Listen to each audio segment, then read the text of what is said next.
তরুণরা আমাদের সমন্বয়ক যারা আছে তারা নিঃসন্দেহে আমাদের ঢাকা ভার্সিটি আসিফ নজরুল স্যার শুরু থেকেই ছিলেন একজন ভালো মানুষ, একজন দেশপ্রেমিক।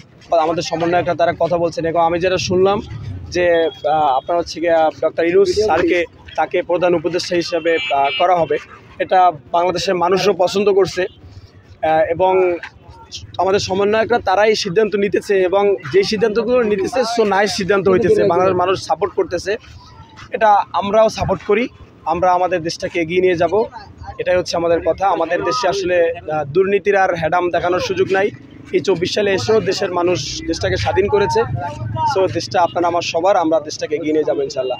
মানুষের 15 বছর ধরে একটা ক্ষোভ আছে যে হাসিনা একটা শাড়ি পরে আছে, সেটা সংসদ ভবনে কেন থাকবে। এখন যদি বলেন আমি এটা সাপোর্ট করব না যে লুটপাট করুক, আপনি আবার আমি সাপোর্ট করব।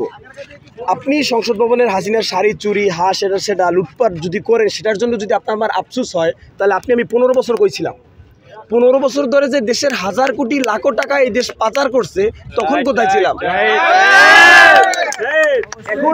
এখন দেশটা এক বিকেলের স্বাধীন করে এক বিকেলে শাড়ি চুরি নিচ্ছে, এটা সেটা নিচ্ছে, সেইটা আপনার আমার সহ্য হলো না। 15 বছর ধরে হাজার লাখ কোটি টাকা বেগম পাড়ায়, স্বামী পাড়ায়, ভাতার পাড়ায় যে পাঠাইছে, সেটা সহ্য হলো কিভাবে। আমরা আবু সাইদ, আমরা পিস্তলের বন্দুকের সামনে বুক পেতে দেওয়ার দিছি। আমাদের দেশ স্বাধীন করার জন্য ভারতের র আসুক আর যা আসুক আমরা বুক পেতে দিব। আমরা আমার শ্বাস যতক্ষণ আছে আমরা লাল সবুজকে ভালোবাসি, আমরা লাল সবুজকে ভালোবাসি। লাল সবুজ ভালোবাসে বলে রিস্কওয়ালা মামা আজকে সংসদের সামনে।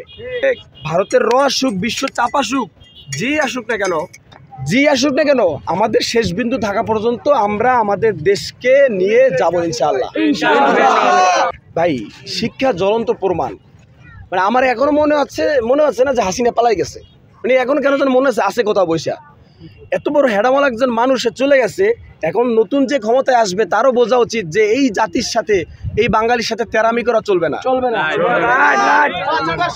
এই বাঙালির সাথে আমি তেরামি করার কোনো সুযোগ নাই।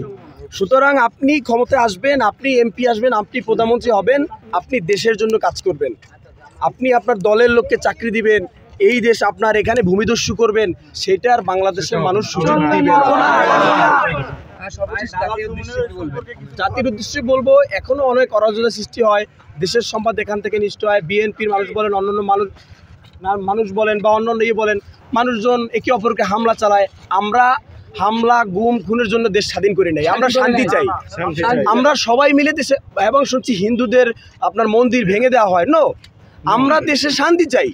আমরা কাউকে ছোট করার জন্য, গুম খুন করার জন্য দেশ স্বাধীন করি নাই। আমরা সবাই মিলে বাস করব, সবাই মিলে আমরা আমাদের দেশটাকে এগিয়ে নিয়ে যাব।